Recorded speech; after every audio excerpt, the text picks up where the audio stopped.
Hi, it's Mike from Guitar World, and we're here at NAMM 2024 with Ernie Ball and Rabea Massaad, who is going to tell us about his long-awaited signature model. I mean, when did you start working with Ernie Ball on this?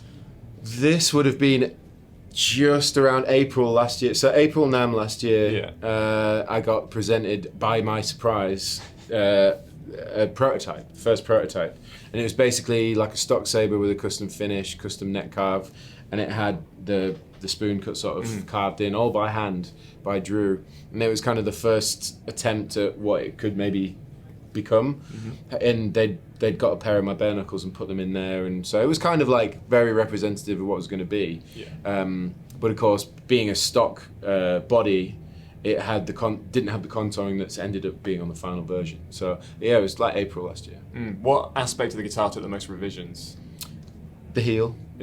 Yeah, the heel, because I've got really big chubby hands, and I like 22 fret guitars, and when it's about getting up to the top here, this is why I found this always very useful, because my hand keeps out of the way. But what I noticed was there were two things. This got recessed quite a bit, so that when you're in different positions, it's not hitting. But also, this bit, on the stock Sabres, I'd found that for me, it was quite a lot of wood there. It ended up being quite cumbersome for me to try and play licks up here. And we did a first revision, and then a second revision, and then it was at that point where I said to Drew, I was like, do you reckon we can make it any thinner? And he was like, being that classic engineer's thinking in his head, structural integrity. Like, I don't know about that. He's like, I don't know. I'm like, please, come on, man, please. I just need a little more taking away, which he did. He took it down here, made it even more so here. And I tell you what, like, he said it's not very much. He said it's minor what he actually took away, but I noticed it immediately. And yesterday when I was performing, there's a lick that I have to play right up here that on the other model, on the previous iteration, kept messing up because of that little bit. But I did it first time yesterday. Wow. So that tiny little adjustment made a massive difference for me, for the playability up here. That's awesome. So obviously the bare knuckle silos are in there. Yep. But it's got 5-way switching, right? Yes. Can you show me what each of the pickup positions does? Because that's quite interesting on a dual humbucker. So let me see if I can get a more cleaner tone. So yeah, so you've got a bridge position, straight up humbucker. Position 2 is a variation of the coils. I think they're outer. Gets a bit of that telly kind of chime jangle thing. Middle position, or position 3, is both humbuckers, so same kind of vibe but a little more push to it.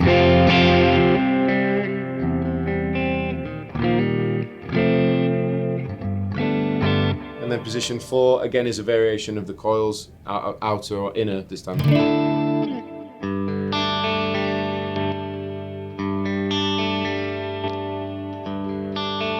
Very slightly different. And then position 5 is neck.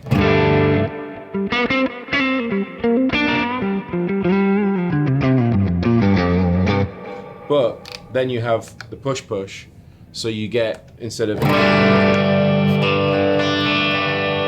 it's like a single coil kind of vibe, and it's the same on the neck, so more spanky.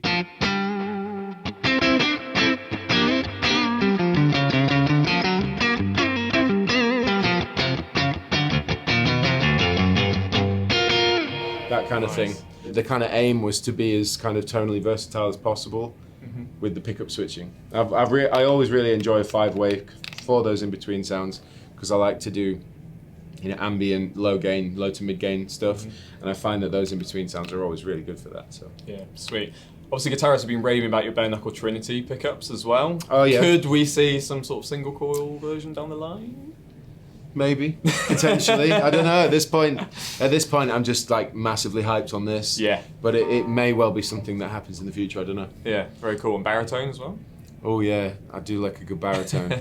I've got an Axis baritone that I got made, and it's incredible. What about your kind of taste in tone and playing? Do you think that keeps companies coming back? I don't really know. I haven't really done any gear-related stuff for quite a long time now. I've sort of taken a step back from it to focus on original material and just focusing more on being an artist and, you know, and a musician as opposed to like a demo guy or whatever. Yeah. You know, because I wouldn't feel very comfortable holding this guitar with my name on it, just being a demo guy. I feel like it doesn't really work in my head. Yeah, totally. So. I mean, speaking of material, what are you working? What's next from you? Obviously, you released Grinding Gears recently. Yeah, I put a single out yesterday to coincide with the launch of these guitars called Arrival. So that's really cool. And I have a new band that's writing a bunch of material right now. We're going to start. It's called Vower, and we're going to be gigging in the summer, and then releasing the EP just pre-summer, like end of spring.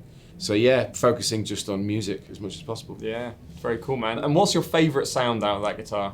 My favourite sound? I mean, it would be too easy to just say the bridge pickup because it sounds insane, but I do really like, I kind of have 3. Neck pickup split for that kind of like, that kind of spank, and then I would say it's that kind of,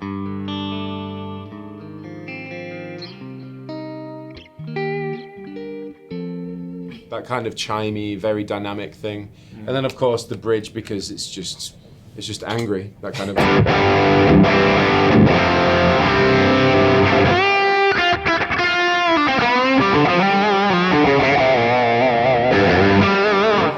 mean, that's a terrible demonstration of it, but you know. Sounded pretty good from where I was sitting. Thanks so much for your time, Rabea. Really appreciate it. For more info on Rabea's signature Sabre and all the other gear coming out in NAMM 2024, stay tuned to guitarworld.com. Cheers.